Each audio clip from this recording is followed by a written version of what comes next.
the thing that you're going to talk about the Prophet ﷺ to a 14-year-old are not the same thing that you're going to talk about with the 7-year-old.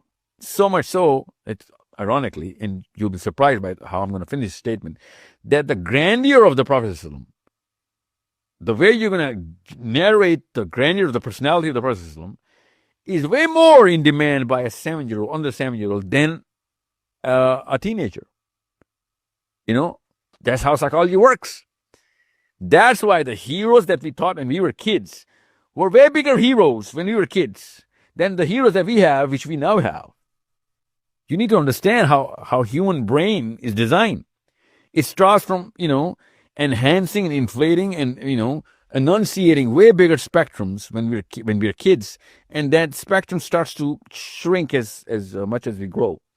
So much so that you really need to impress me. But you don't really need to impress my son when he's 7. You just have to be nice. You need to understand how simple this is. And you know what we do? We do the exact opposite.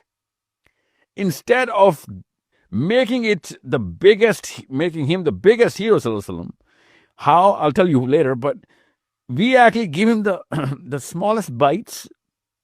And when he's growing into a teenager, we try and, make the whole movie seem as if, it's bigger than what it is. And then he's calling us for it. It's like, you know what, you're enunciating it too much. You don't even know how to talk about it.